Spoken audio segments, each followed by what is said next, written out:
Discuss करते चले जा रहे हैं। तो चलिए लेट्स स्टार्ट।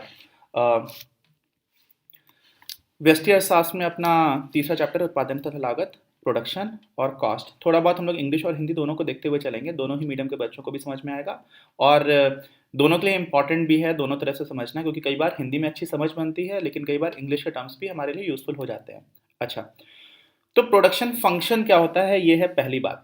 ठीक है, प्रोडक्शन फंक्शन का मतलब कुल मिलाकर के सिर्फ इतना समझ लीजिए कि कोई भी प्रोडक्शन प्रोसेस है, यानी कि उत्पादन हो रहा है, तो उत्पादन में हमारे पास लैंड, लेबर, कैपिटल और एंटरप्रेन्योरशिप, यानी कि कोई उद्यमी है, भूमि है, श्रम है और पूंजी है, ये सारे इनपुट्स हैं। और उसके बाद से उत्पादन में कुछ भी हो सकता है, कार्स हैं, हाउसेस हैं, फूड है, कंप्यूटर्स हैं, बहुत सारी चीजें, ये सारी चीजें हो सकती हैं। तो प्रोडक्शन जब हो रहा है तो इन इनपुट्स को डालने पर अधिकतम प्रोडक्शन कितना हो सकता है, ठीक है, अधिकतम होता है, एफिशिएंट यूसेज की बात होती है।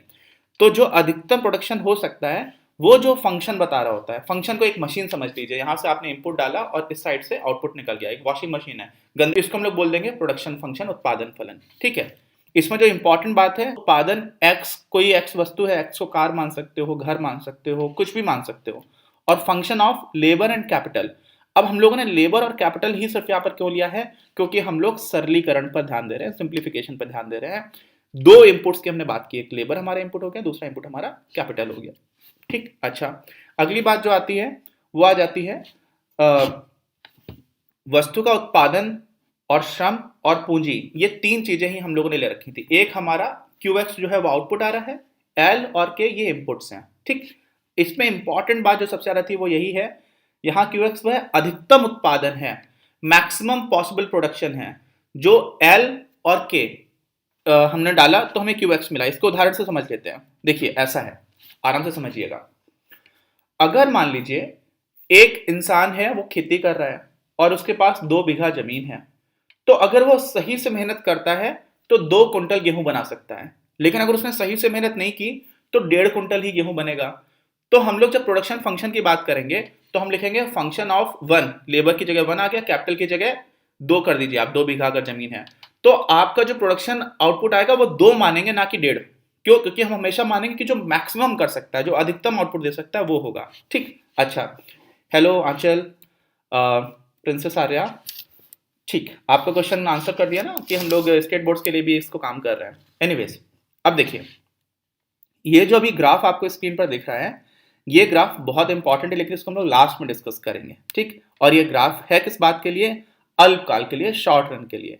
शॉर्ट रन और लॉन्ग रन में क्या डिफरेंस होता है मैंने पहले भी बताया, और ये बहुत सारे कॉन्सेप्ट्स में यूज होता है।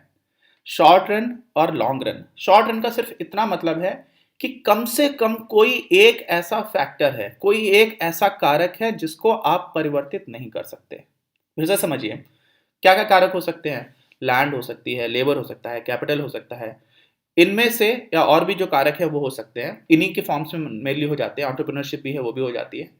कोई एक फिक्स रहेगा, लेकिन कम से कम एक फिक्स रहेगा, तब हम उसको शॉर्ट रन बोलते हैं। शॉर्ट रन का मतलब ये नहीं कि 2 घंटे की बात है, शॉर्ट रन का मतलब 1 महीना भी नहीं है, यानी कि जो हमारा वास्तविक समय जैसे हम कैलकुलेट करते हैं उस पर डिपेंड नहीं करता है, इस बात पर डिपेंड करता है कि फैक्टर्स ऑफ प्रोडक्शन या उत्पादन के कारक में कम से कम एक कारक अपरिवर्तित रहेगा, तो वो आपका शॉर्ट रन हो गया।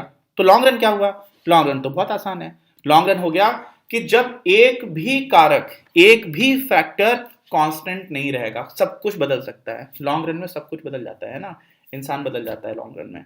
ठीक, तो सारे फैक्टर्स भी बदल जाते हैं। तो लॉन्ग रन और शॉर्ट रन, इसमें किस तरह की आपकी जो कॉस्ट कर्व्स हैं, जो लागत वक्र है, वो किस तरह के बनेंगे, वो बने हुए हैं, लेकिन इसको हम लोग लास्ट में एक्सप्लेन कर देंगे। ठीक, अच्छा, इतनी बात समझ में आ गई। तो हम लोगों ने क्या क्या, शॉर्ट रन देख लिया, लॉन्ग रन देख लिया, प्रोडक्शन फंक्शन देख लिया।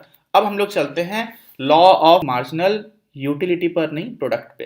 पहले हम लोगों ने यूटिलिटी की बात की थी लास्ट चैप्टर में, याद करिएगा, वहां पर रासमान सीमांत उपयोगिता नियम था, यहां पर उपयोगिता की बात कर रहे हैं, और इसी का एक दूसरा नाम भी है, और दोनों ही नाम वास्तव में पूरी तरह से ठीक नहीं है, मैं आपको ये भी समझाऊंगा कैसे नहीं ठीक है। जो दूसरा नाम है वो आ जाता है लॉ ऑफ वेरिएबल प्रोपोर्शंस। ठीक, थोड़ा सही वेरिएबल प्रोपोर्शन साउंड कर देता है, लेकिन दोनों ही पूरी तरह से ठीक नहीं है, क्योंकि एग्जैक्टली जो हो रहा है उसको दोनों ही पूरी तरह से एक्सप्लेन नहीं कर पा रहे हैं।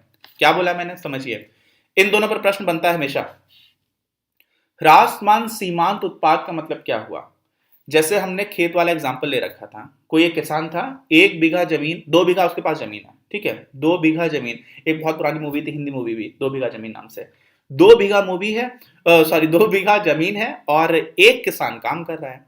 तो एक किसान हो सकता है उतनी अच्छी तरह से काम नहीं कर पा रहा, जब वहां पर 2 किसान आ गए तो बहुत अच्छे से प्रोडक्शन बढ़ गया। पहले सिर्फ 2 क्विंटल जमीन हो पा रहा था गेहूं, लेकिन 2 लोगों के आने से 5 क्विंटल होने लगा। क्यों? क्योंकि जो जमीन पहले से ही मौजूद थी उसका बहुत बेहतर यूटिलाइजेशन होने लगा, संदोहन बहुत अच्छी तरह से होने लगा। तो क्या हो जाएगा, अगले के आने की वजह से 2 क्विंटल की जगह 5 क्विंटल हो रहा है, यानी कि 3 क्विंटल बढ़ गया प्रोडक्शन। बट अगला आ गया, 3 लोग आ गए, अब 2 ही बढ़ा। तो पहले 3 की बढ़ोतरी हुई, फिर 2 की बढ़ोतरी हुई, फिर एक और आ गया, 4 लोग आ गए। तो होता क्या है, एक लेवल के बाद सीमांत उत्पादन निरंतर घटने स्टार्ट हो जाता है, चाहे आप कारक को बढ़ाते चले जाओ। जमीन हमने उतनी ही रखी, सिर्फ एक कारक को बढ़ाने की बात हो रही है। वो कारक जो आपने प्रारंभ में बढ़ाया, स्टार्टिंग में बढ़ाया, वो फैक्टर बढ़ाया तो बहुत तेजी से प्रोडक्शन बढ़ा। लेकिन एक लेवल पर 2 से 5 पहुंच गया, फिर 5 से 7 हुआ, तो 3 की जगह 2 की बढ़ोतरी हुई, फिर 7 से 8 हुआ, फिर 8 से 8.5 हो रहा है मान लीजिए, फिर 8.5 के बाद हो सकता है रुका रह जाए, और एक लेवल आप बहुत ज्यादा लोगों को, मान लीजिए 2 बीघा जमीन में आपने 2000 लोगों को खड़ा कर दिया, तो खेती कहां करेंगे? वो तो आपस में इतनी भीड़ हो जाएगी, खेती पे तो कुछ नहीं होगी, फसल पैर नहीं है रखने का वहां पर, तो कुछ भी प्रोडक्शन नहीं हो रहा होगा। आप समझ रहे हो? तो एक लेवल से आप ज्यादा कर दोगे तो घटना भी स्टार्ट हो जाता है। तो इसका मतलब क्या होता है कि आप अगर किसी एक फैक्टर को बढ़ाते चले जाते हो तो एक लेवल के बाद उस फैक्टर की वजह से जो प्रोडक्शन होने वाला है वो घटता होना स्टार्ट हो जाता है। और घटने को ही हम लोग क्या बोल देते हैं हिंदी में? ह्रासमान, इंग्लिश में बोल देते हैं डिमिनिशिंग। ठीक, बस अच्छा सा नाम है। अब मैंने आपको बताया था कि लगातार तो घट नहीं रहा है, स्टार्टिंग में तो बढ़ा था, तो इसलिए ये नाम पूरी तरह से ठीक नहीं लगता है, लेकिन आपको याद रहेगा, है ना? अच्छा, दूसरा वाला नाम क्या है? दूसरा नाम है, उसको बोलते हैं हम लोग परिवर्ती अनुपात का नियम। इसका मतलब the law of variable proportions. Variable proportions का मतलब क्या हुआ कि फिक्स्ड नहीं है। पहले एक किसान था तो 2 बीघा, 2 क्विंटल गेहूं हो रहा था, 2 किसान आ गए तो 2.5 होने लगा, ऑन एन एवरेज 5 होने लगा टोटल, ठीक है। 3 लोग आ गए तो 7 क्विंटल हुआ। तो स्टार्टिंग में बढ़ रहा है फिर घट रहा है। तो वेरिएबल का मतलब क्या हो रहा है? परिवर्ती है, फिक्स्ड नहीं है। जैसे जैसे आप बढ़ाओगे वैसे वैसे क्या हो जा रहा है, जो औसत आपका है वो पहले बढ़ रहा है फिर घट रहा है, तो वेरिएबल है। अब यहां पर पहले बढ़ रहा है फिर घट रहा है, ये बात नहीं लिखी हुई है, इसलिए ये नाम पूरी तरह से ठीक नहीं है। ये तो बोल रहा है कि फिक्स नहीं रहता, बदलता है, ये बात तो सही है, लेकिन पहले बढ़ेगा बाद में घटेगा इसकी बात नहीं की गई, इसलिए ये वाला जो नियम है ये भी नाम पूरी तरह से ठीक नहीं है। बट ये दोनों ही नियम जिस ग्राफ की को रिप्रेजेंट करते हैं, जैसे वो ग्राफ आपका है ये, इसको समझ लीजिएगा बहुत अच्छी तरह से। ठीक, एक ऊपर बना हुआ है ग्राफ और एक ग्राफ बना हुआ है नीचे। सबको समझ में आ रहा है? आराम से समझना, इस पर क्वेश्चन आता है। 3 स्टेजेस की बात होती है, जो हिंदी मीडियम के विद्यार्थी उनको भी कोई टेंशन नहीं होगी, मैं आराम से समझाऊंगा। 3 स्टेजेस हैं। पहली स्टेज क्या हुई, आपने 0 से लेकर के जो पहली स्टेज है वहां तक क्या हो रहा है, आपका प्रोडक्शन बहुत बढ़ तो रही है, देखिए नीचे से आप ऊपर जा रहे हैं, लेकिन बहुत तेजी से जा रहे हैं, ऐसे जा रहे हैं ऊपर बहुत तेजी से। दूसरी स्टेज में आप तेजी से, उतना तेजी से नहीं जा रहे, ऊपर तो जा रहे हैं लेकिन आपके ऊपर जाने की जो स्पीड थी वो कम हो गई, और उसके बाद से एक लेवल जहां पे मैक्सिमम पहुंच गए तो उसके बाद से आपकी स्पीड घटना स्टार्ट हो गई, तो इसको हम लोग बोल देते हैं थर्ड स्टेज। अब ध्यान देना, ये जो ऊपर वाली लाइन है ना, ऊपर है जिस पर मैं अपना कर्सर लेकर के जा रहा हूं धीरे धीरे, ये वास्तव में टोटल प्रोडक्ट यानी कि कुल उत्पाद की होती है, मार्जिनल प्रोडक्ट की होती है। तो मार्जिनल प्रोडक्ट क्या है? आपका स्टार्टिंग में बढ़ा बढ़ा बढ़ा बढ़ा बढ़ा मैक्सिमम हो गया, फिर घटना स्टार्ट हुआ, घटना स्टार्ट हुआ, घटना स्टार्ट हुआ, और एक लेवल के बाद 0 हो गया। अब 0 के बाद से जैसे ही नेगेटिव स्टार्ट होता है उसके आगे ही आपकी थर्ड स्टेज आ जाती है। ठीक, तो ये तृतीय चरण हो गया। उसके पहले क्या हो रहा था, जब घटना स्टार्ट हो गया मार्जिनल प्रोडक्ट, उसमें क्या हो गया आपका, देखिए ये एवरेज प्रोडक्ट का कर्व था। जो एवरेज प्रोडक्ट का कर्व है वो जहां से घटना स्टार्ट हो जाता है उसी स्तर से आप समझ लीजिए मैक्सिमा के बाद से टोटल प्रोडक्ट बढ़ रहा है, लेकिन उतनी तेजी से नहीं बढ़ रहा है जितनी तेजी से पहले बढ़ रहा था, इसलिए वो आपकी सेकंड स्टेज हो गई। ठीक है, किसी को कोई doubt? Hello Yasin, good evening. पैमाने का प्रतिफल कब होता है? अच्छा, ह्रासमान पैमाने का प्रतिफल कब होता है, प्रिंसेस आर्या पूछ रही है। तो अभी हम लोग इसका जस्ट बाद जो अगला टॉपिक है वो हमारा रिटर्न टू स्केल यानी कि पैमाने के प्रतिफल की बात है। तो मैं आपको समझाता हूं कि पैमाने का प्रतिफल क्या होता है। ठीक है, एकदम सही टाइम पर आपने पूछा। रिटर्न टू स्केल का मतलब क्या है, आ जाते हैं पीछे का मतलब क्या हुआ। हम लोगों ने शॉर्ट रन और लॉन्ग रन की बात की थी। ठीक, ध्यान से समझना, एक किसान है, 2 बीघा जमीन है और 2 कुंटल गेहूं हो रहा है। ठीक, अब क्या किया हमने, 2 किसान कर दिए, 4 बीघा जमीन कर दी, तो कुल मिलाकर के प्रोडक्शन कितना होगा, ये अपना आप क्वेश्चन बन रहा है। फिर से रिपीट करता हूं, एक किसान है, 2 बीघा जमीन है और कुल मिलाकर के जो प्रोडक्शन हो रहा था वो कितना हो रहा था, 2 कुंटल। ठीक, अब मैंने डबल कर दिया, पहला फैक्टर को डबल किया यानी कि एक किसान की जगह 2 किसान हो गए, जमीन को भी डबल कर दिया यानी कि 2 किसान की जगह, सॉरी 2 बीघा जमीन की जगह 4 बीघा जमीन हो गई। अब प्रोडक्शन अगर 2 पहले था और अब 4 हो रहा है, तो यानी कि समान अनुपात में बढ़ रहा है। समझ रहे हो, आपने सारे फैक्टर्स को 2 गुना बढ़ा दिया तो जो आपका प्रोडक्शन था, उत्पादन था, वो भी 2 गुना बढ़ गया। तो ऐसी स्थिति को बोलते हैं हम लोग कांस्टेंट रिटर्न्स टू स्केल, यानी कि दीर्घकाल में सारे कारकों को बढ़ा सकते हैं, घटा बढ़ा सकते हैं। तो जो कांस्टेंट रिटर्न्स टू स्केल उसको हम लोग हिंदी में बोलते हैं पैमाने का स्थिर प्रतिफल। प्रिंसेस आर्या ने पूछा है कि sir decreasing returns to scale क्या होता है, ह्रासमान पैमाने का जो प्रतिफल है वो कब होता है। तो ह्रासमान कब होगा, एक किसान है, 2 बीघा जमीन है और 2 कुंटल हो रहा है गेहूं। अब 2 किसान है, 4 बीघा जमीन है, लेकिन 2 गुना ना होकर के कुछ कम हो, 3 कुंटल ही हुआ। तो 2 कुंटल पहले था, अब 4 कुंटल से भी कम हो रहा है। तो मतलब क्या हो जा रहा है कि डिक्रीजिंग रिटर्न्स टू स्केल है। यहां पर आपने सारे फैक्टर्स को 2 गुना बढ़ाया, लेकिन उत्पादन 2 गुना नहीं बढ़ा, 2 गुना से कम बढ़ा, तो उसको हम लोग बोल देंगे ह्रासमान या डिक्रीजिंग रिटर्न्स टू स्केल। ठीक है, ह्रासमान पैमाने का जो प्रतिफल है वो ह्रासमान है। और जो थर्ड पॉइंट आपका आ जाता है वो आ जाता है इंक्रीजिंग का, कि आप एक किसान 2 बीघा जमीन से 2 कुंटल बना रहे थे, लेकिन 2 किसान 4 बीघा जमीन है तो आपने 8 कुंटल बना दिया, 4 से ज्यादा कुछ भी हो जाए। तो इसका मतलब फैक्टर्स ऑफ प्रोडक्शन को 2 गुना किया, लेकिन उत्पादन 2 गुने से भी ज्यादा हो गया, तो उसको हम लोग बोल देते हैं क्या, इंक्रीजिंग रिटर्न्स टू स्केल। ठीक है, आ रही बात समझ में? अच्छा, ओके, राइट। हेलो करेन मॉर्गन। ओके, आ जाते हैं हम लोग अपने अगले टॉपिक पर, जिसमें हम लोग टोटल कॉस्ट, मार्जिनल कॉस्ट और एवरेज कॉस्ट की बात करेंगे। बहुत ही आराम से समझ सकते हैं, आसान है। C1 जो है वो आपको कुल स्थिर लागत दिखा रहा है। कुल स्थिर लागत को हम लोग इंग्लिश में क्या बोलते हैं, टोटल फिक्स्ड कॉस्ट। वो फिक्स्ड है इसलिए वो चेंज नहीं हो रही है, इसलिए जो C1 है वहां से सीधी लाइन खींच दी गई, राइट। उसके बाद क्या हो रहा है, आप ओ से देखोगे और जो नीचे वाली ये ब्लू कलर की लाइन जो नीचे से होकर के जा रही है, इसको हम लोग बोलते हैं टोटल वेरिएबल कॉस्ट, और हिंदी में बोलते हैं कुल परिवर्ती लागत। अच्छा, ये क्या हो रहा है एग्जैक्टली इसमें क्या हो रहा है, स्टार्टिंग में आपकी ये जो लागत है वो बढ़ रही है, लेकिन उतनी तेजी से नहीं बढ़ रही, एक लेवल के बाद से बहुत तेजी से बढ़ना स्टार्ट हो जाएगी। ऐसा क्यों हो रहा है समझना।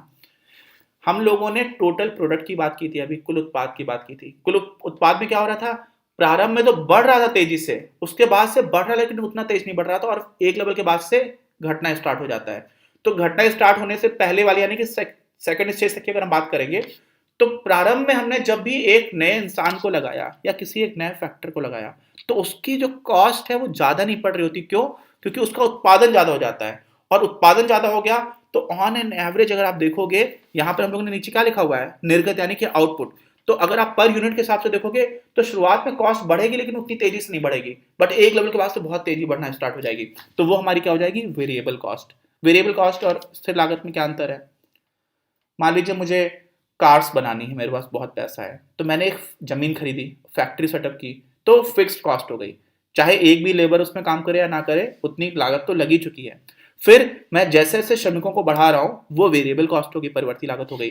अब जो नीचे वाली ग्रीन या ग्रीन है या ब्लू लाइन है, आप इसको ब्लू समझ सकते हो, वैसे तो ये कुछ सियान कलर टाइप का है, आसमानी रंग से भी थोड़ा सा अलग समझ लीजिए। ये आपकी नीचे वाली जो थी वो होगी टोटल वेरिएबल कॉस्ट, और C1 के बाद से जो पॉइंट जा रहा था वो आपकी थी टोटल फिक्स्ड कॉस्ट। इन दोनों को जोड़ दीजिए, हर लेवल पर इतने का ही गैप हो जाएगा, ऊपर बढ़ जाएगी, तो जो ऊपर वाली आ जाएगी वो क्या आ जाएगी, कुल लागत। मुझे लगता है आप लोगों को ये समझ में आ गया होगा। अच्छा, अब क्या हुआ, अब आ जाते हैं हम लोग बहुत ही इंपॉर्टेंट कर्व पर। ठीक, 2 कर्व्स हैं, इसको ध्यान से समझना। ये दोनों कर्व्स आगे आने वाले जो हमारे चैप्टर्स हैं उनमें बहुत ज्यादा काम आएंगे। ठीक, अच्छा, जो हमारा y एक्सिस है जिस पर हम लोगों ने कॉस्ट यानी कि लागत को दिखाया हुआ है, और हमारा जो x एक्सिस है उस पर हम लोगों ने आउटपुट यानी कि निर्गत स्तर को दिखाया हुआ है। अच्छा, एसएमसी का मतलब क्या हुआ, शॉर्ट रन में मार्जिनल कॉस्ट, और हिंदी में क्या बोलेंगे इसको, लघु काल में सीमांत लागत, ठीक है। और एसएसी का मतलब क्या हो गया, लघु काल में एवरेज कॉस्ट यानी कि औसत लागत। और एवीसी ध्यान रखना, एवरेज वेरिएबल कॉस्ट, ये क्या हो गया, औसत परिवर्ती लागत। अब अगला कर्व मैं बना रहा हूं, ठीक है, और अगला कर्व जैसे ही आपको दिखेगा, इसमें देखो यहां पर क्या है, long run average cost curve, लेकिन यहां पर कोई वेरिएबल कॉस्ट तो है ही नहीं। पहला डिफरेंस यही है। इसका मतलब क्या हुआ, पहला वाला जो कर्व है वो आपका लघुकाल के लिए है, और दूसरा वाला जो कर्व है वो आपका दीर्घकाल के लिए है। इतनी बात समझ में आई। Hello Lalit, how are you. स्थिर या परिवर्ती लागतों के योग टॉपिक है। इसमें हम लोग लॉन्ग रन और शॉर्ट रन में जो सबसे पहला डिफरेंस देख रहे हैं, बहुत आराम से सारे लोगों को समझ में आ रहा होगा, इसीलिए मैंने दोनों को एक ही स्क्रीन पर रखा है। वो है कि लघु काल में या शॉर्ट रन में आपके पास परिवर्ती लागत होती है। क्यों होती है परिवर्ती लागत, क्योंकि लॉन्ग शॉर्ट रन में आपके पास एक ऐसा फैक्टर था जो आपका फिक्स्ड रहता था हमेशा, ठीक। तो एक फिक्स्ड है, बाकी की जो कॉस्ट है वो आपका परिवर्ती हो रहा है। लेकिन लॉन्ग रन की जब बात करोगे तो वहां पे तो सब कुछ वेरिएबल हो जाता है, वहां पर फिक्स्ड कुछ रहता ही नहीं है। तो लॉन्ग रन में जो टोटल कॉस्ट होती है वो टोटल वेरिएबल कॉस्ट के बराबर ही होती है, टोटल फिक्स्ड कॉस्ट कुछ हुआ ही नहीं। तो जो टोटल फिक्स्ड कॉस्ट का कॉन्सेप्ट है या किसी भी तरह की स्थिर लागत, इस डिब्बे में जितने पैसे हैं उतने इस वाले डिब्बे में पैसे हैं, तो उन पैसों की संख्या अगर मुझे इसमें पता चल गई तो दूसरे में तो पता चल गई। तो लॉन्ग रन में जो हमारा एक्चुअली एल आर ए सी है वो एल आर ए वी सी भी हो जाएगा। क्यों, क्योंकि दीर्घकाल में जो औसत लागत है वो दीर्घकाल में औसत परिवर्ती लागत के बराबर ही होगी। क्यों, क्योंकि लॉन्ग रन में कोई भी फिक्स्ड कॉस्ट होती ही नहीं है, जो बात हम लोगों ने आज के ही वीडियो में थोड़ी देर पहले की थी। आगे बात समझ में। अच्छा, अब क्या हुआ, अब देखिए यहां पर जो एसएमसी का नेचर है, जो प्रकृति है, वो वास्तव में एलआरएमसी के बराबर भी है। तो एसआरएमसी भी इसको लिख सकते थे, शॉर्ट रन मार्जिनल कॉस्ट, इसको बोल सकते हैं लॉन्ग रन मार्जिनल कॉस्ट। तो दोनों का एक ही जैसा लगभग कर्व बनता है, पहले बहुत तेजी से घटता है, उसके बाद से बढ़ना स्टार्ट हो जाता है। ऐसा क्यों होता है, law of diminishing marginal product की वजह से, ह्रासमान सीमांत उत्पाद का नियम की वजह से, ठीक। अच्छा, तो दोनों का ये तो एकदम ही एक जैसा नेचर हो गया, ठीक है। ये देखिए फिर क्या हुआ, जो short run average cost curve है ना, उसके मिनिमा पर कट करता है, ये सबसे नीचे वाले पॉइंट पर ध्यान रखिएगा। ये जो एस है वो एस ए सी का सबसे नीचे का पॉइंट है, और यहां पर जो आपको एम मिल रहा है वो एल आर ए सी का सबसे नीचे वाला पॉइंट है। आगे बात समझ में। अच्छा, अब यहां पर एवरेज कॉस्ट और एवरेज वेरिएबल कॉस्ट यानी कि औसत लागत और औसत परिवर्ती लागत के बीच का जो अंतर है वो लगातार कम होता जाएगा। यहाँ पे ज्यादा है, देखिए स्टार्टिंग में बहुत ज्यादा है, उसके बाद से थोड़ा कम हुआ, उसके बाद से थोड़ा कम हुआ, उसके बाद से थोड़ा कम हुआ, फिर और कम हुआ, फिर और कम हुआ। ये कम होता जाएगा लेकिन कभी मिलेगा नहीं। क्यों नहीं मिलेगा, इसका प्रश्न आप लोग उत्तर बता सकते हो, लेकिन मैं आपको बता देता हूं। इसको ठीक से एक्सप्लेन करना, जिसने इसको ठीक से समझ लिया उसको इसका मतलब जो टोटल प्रोडक्ट और एवरेज प्रोडक्ट और मार्जिन प्रोडक्ट वाले कर्व्स हैं उनका भी आइडिया है, और साथ में एवरेज फिक्स्ड कॉस्ट यानी कि औसत स्थिर लागत वाला जो वक्र है उसका भी आइडिया है।